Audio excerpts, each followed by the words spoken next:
Chapter 7. The Marvelous Filter. Mr. Bass went over to a door and held it wide. "Go carefully," he warned. "These stairs are rather steep and tricky." There before the boys wound a flight of narrow steps, and up they went with Mr. Bass after them, as light and quick as though he were a boy himself. At the top, they came into a cozy little room all outfitted with everything that anyone who has longed to study the stars could want. "Here's my star camera," said Mr. Bass. "On its plates I take photographs of the stars and planets, and this is a spectroscope. Do you know what a spectroscope is? Well, it is an instrument that tells you, by the colors in the rainbow color bands, what other heavenly bodies are made of. Oddly enough, or perhaps not so oddly, they are made of exactly the elements of which the earth is made. Then there's the thermocouple." "Thermocouple," repeated David and Chuck, testing the word on their tongues and thinking what a funny one it was. "Yes, and it tells me the temperatures of the heavenly bodies. I am very happy to report that the temperature of the atmosphere on Basidium is very cool and delightful, just right for a visitor, or visitors from Earth." At these words, Mr. Bass glanced at Chuck and David with a twinkling eye and a little shiver. Half awe, half quivering suspense rippled up and down the arms of the two boys. There, of course, is my telescope. It was tilted up, pointing toward the dome of the little room. Now, without a word, Mr. Bass touched a hidden button. Slowly, a strip of the dome ceiling crept back. And at that moment, David remembered the peculiar ridge he had seen outside that ran over the round roof of Mr. Bass's house. "Next," said Mr. Bass, "the filter." He went to a little wall safe, and from it took out a small round object to which a long cord was attached. One end of the cord he plugged into an electric socket and then clamped his filter snugly over the eyepiece of the telescope. Now he perched himself on his high stool and slowly and carefully began manipulating a number of knobs and dials. "Why do you have to plug your filter into a wall socket, Mr. Bass?" "Because the stroboscope is part of my filter, and it works electronically," said Mr. Bass in an absorbed voice. The two boys watched him tensely. How eerie the little room was, filled from floor to ceiling with row upon row of books, and rather dim and dusky except for the mote-filled strip of sunlight that drifted through the narrow opening. "Let's see now, should be about 280 degrees, azimuth elevation 3 degrees, muttered Mr. Bass. Slowly, searchingly, the whole body of Mr. Bass's telescope moved back and forth, its eye pointed heavenward. At last Mr. Bass turned and held out a hand. "Here," he said, "take a look at this."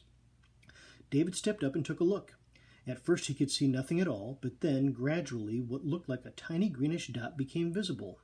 Now Mr. Bass turned one of his dials again, and lo and behold, the greenish dot swam closer until it became about the third the size of the full moon, shining very, very pale and a watery, silvery, bluish-green orb.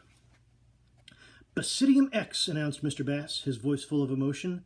"Basidium, the invisible planet, seen for the very first time in the history of the world by Earth-dweller Tycho Bass." "And seen now," breathed David, his voice scarcely above a whisper, "by a second Earth-dweller, David Topman." "Let me look," cried Chuck at last, rudely shoving in. But he had to be forgiven, for David had looked a long time with his mouth open after Mr. Bass conjured up Basidium. "But, Mr. Bass, how does the filter do this?" queried Chuck, one eye wrinkled up and the other staring. "That is the whole secret," chuckled Mr. Bass gleefully. "As you have perhaps guessed, I call it my stroboscopic Polaroid filter, and yet that name does not even come close to pinning down it precisely. At any rate, it not only makes certain heavenly bodies visible, even in the daytime, which have never been visible before, but also enables our vision to penetrate whatever heavy atmosphere or vapors may surround them. One thing that has puzzled me is why the atmosphere of Basidium should be green. However, the right answer I can only learn after some visitor to the little planet has brought me back a sample of its air. In a canning bottle, perhaps." "In a canning bottle!" cried both boys at once, snatched from the far reaches of space to a picture of their mothers leaning over a steaming kettle and putting fruit into glasses. "Why, yes," said Mr. Bass with an elvish look. "That would seem to me a fine receptacle to bring back Basidium air in, with the top well screwed down. At any rate, Basidium must have air, and now I will tell you why I think this is so." Mr. Bass perched himself on his stool again, and the boys sat cross-legged at his feet. "You must know that we mushroom people," began Mr. Bass, "are primitive in many ways.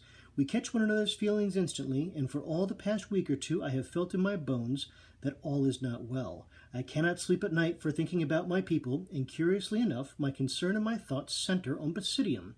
This means to me that my people are there. It means that they are in trouble and that they are trying to get in touch with me. That is why I put in my notice in the paper, for I knew that children could help me." "But, Mr. Bass," protested Chuck. If you wanted someone to go to Basidium, why didn't you get one of the big airplane companies to build a rocket ship for you with lots of men and supplies and scientists and all like that?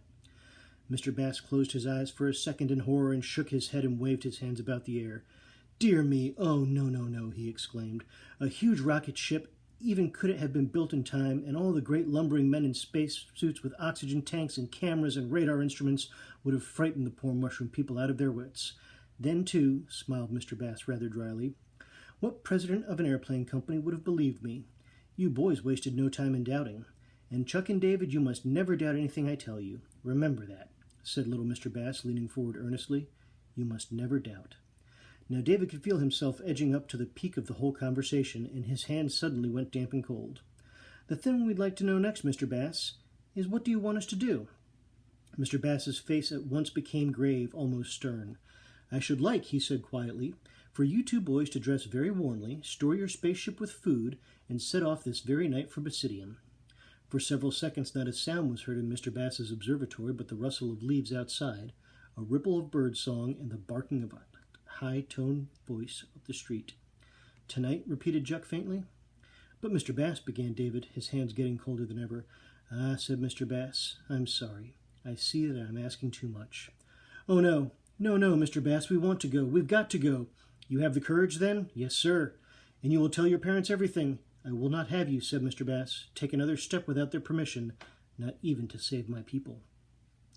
"Well, then," exclaimed Chuck in bitter disgust, "it's all off. My mother wouldn't even let me go to summer camp until I was 8, so what would she say about me going off into space? Captain Tom has to do just as she thinks he would do, because she and my dad are away." "They'll never let us," cried David, banging his fist down on his knee in a fury. "Even if we tell them the mushroom people are in danger and they need help, they'll never let us." But strangely enough, Mr. Bass seemed not in the least worried about what Captain Tom and David's father and mother would say. "I think," he told them comfortingly, "that everything will be all right. You'll see. And now there are several details we must get straight before you leave. First and most important is the matter of power for your spaceship. Come along with me, and I'll show you one or two little arrangements I've been working on. Then we can finish fixing up your ship." That's Chapter 7.